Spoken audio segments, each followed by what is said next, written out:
दोस्तों यूट्यूबर ज्योति मल्होत्रा बीते दिनों पुलिस की गिरफ्त में है और पाकिस्तान के लिए जासूसी करने का आरोप लगा हुआ है। पुलिस गिरफ्तार कर रखी है और कई सारे खुलासे हो रहे हैं। हरियाणा पुलिस और केंद्रीय जांच एजेंसी जो सीबीआई है अब यूट्यूबर ज्योति मल्होत्रा के बांग्लादेश दौरे की भी जांच कर रही है और इसके बीच में इस दायरे में आ गई है।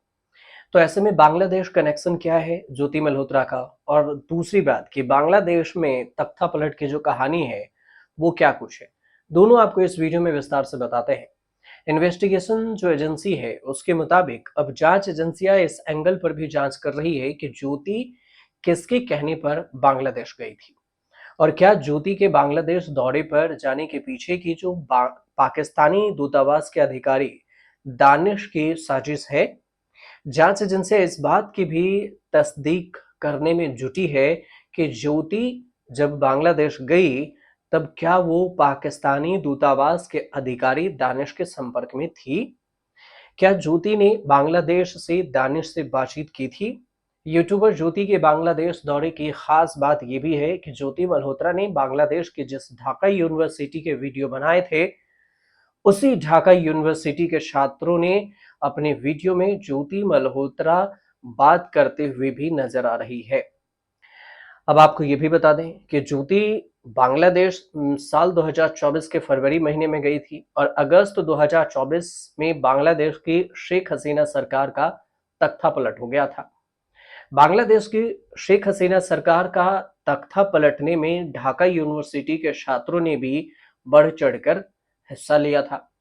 अब दरअसल अब जांच एजेंसी ज्योति से ये पता लगाने में जुटी है कि बांग्लादेश में हुए तख्ता पलट में पाकिस्तानी खुफिया एजेंसी आईएसआई की क्या भूमिका थी और यूट्यूबर ज्योति मल्होत्रा को इस बारे में कुछ पता था या नहीं। बांग्लादेश में एक बार फिर से तख्ता पलट की चर्चा है और संकेत दिखाई दे रहे हैं। सेना के प्रमुख हैं जनरल वकार उस जमान, उसने सरकार को अवैध करार दिया है और मोहम्मद यूनुस से इस्तीफा के पहले धमकी दी।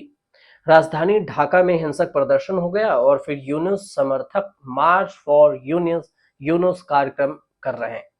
इस सब के बीच में शनिवार को बांग्लादेश में अंतरिम सरकार के प्रमुख मोहम्मद यूनुस ने राजनीतिक अस्थिरता और सेना से तनातनी के बीच में सलाहकार परिषद की आपात बैठक भी बुला ली। मीडिया रिपोर्ट्स की अगर माने तो ये बैठक तब बुलाई गई जब यूनुस ने इस्तीफा की इच्छा जाहिर की थी। मोहम्मद यूनुस का जो बैठक है वो लगातार बैठक का सिलसिला जारी रहा और इस बीच में आईसीएनई जो बांग्लादेश की राष्ट्रीय आर्थिक परिषद की कार्यकारी समिति है, इस बैठक के बाद यूनुस ने सलाहकारों की बैठक बुलाई और फिर इस बैठक के बाद यूनुस दो राजनीतिक दलों से मुलाकात की। शनिवार शाम 7 बजे बीएनपी जो बांग्लादेश नेशनलिस्ट पार्टी है और रात 8 बजे जमात इस्लामी के नेताओं से मुलाकात भी की। बीएनपी के प्रवक्ता ने ये भी पुष्टि की कि देश में मौजूद हालात को लेकर एक बैठक प्रस्तावित है जो कि बाद में की गई। बांग्लादेश में एक बार फिर से तख्ता पलट के संकेत दिखाई दे रहे हैं। मोहम्मद यूनुस और बांग्लादेशी सेना के बीच में तख्ता पलट के खबर के बीच तनाव बढ़ गया। सेना प्रमुख जनरल वकार उस जमान ने सरकार को अवैध करार दे दिया। बौखलाए मोहम्मद यूनुस ने इस्तीफे की पेशकश दे दी, धमकी दे दी और इस सब के बीच में राजधानी ढाका में एक बार फिर से हिंसक प्रदर्शन का दौर शुरू हो गया।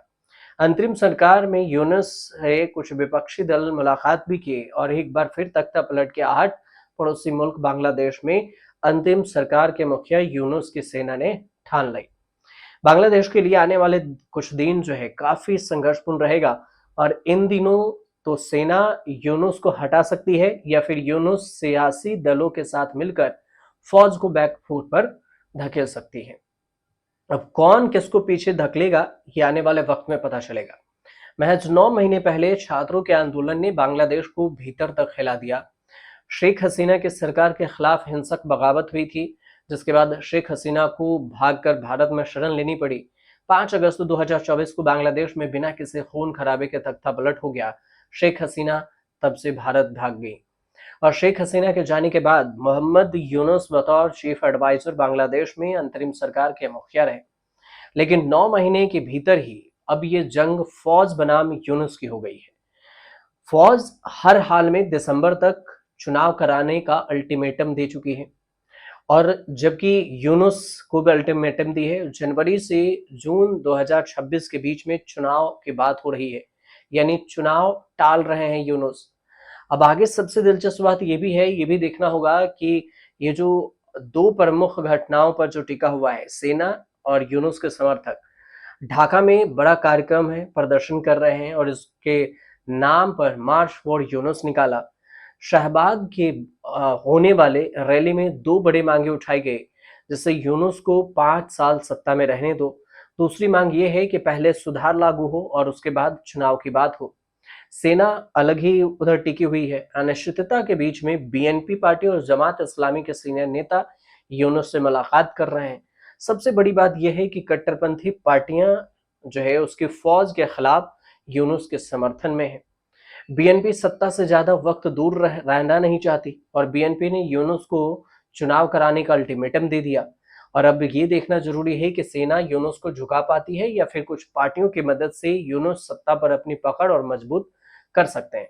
बांग्लादेश की अंतरिम सरकार प्रमुख और सलाहकार परिषद के प्रमुख प्रोफेसर मोहम्मद यूनुस ने हाल ही में एक आयोजित कार्यक्रम किया था और इसमें बैठक बुलाई थी, जिसमें देश की वर्तमान राजनीतिक परिस्थिति, भेदभाव, प्रशासन, इस सब पर गंभीर चर्चा हुई थी। एडवाइजर कमेटी की बैठक में फैसला लिया गया था कि मोहम्मद यूनुस अंतरिम सरकार के प्रमुख बने रहेंगे। लेकिन आने वाले समय में क्या कुछ होगा, ये आने वाला वक्त ही बताएगा। फिलहाल अगर आपको जानकारी सही लगी हो तो हमारे चैनल से जरूर जुड़िएगा, सब्सक्राइब कीजिए, शेयर कीजिए, कमेंट जरूर कीजिएगा।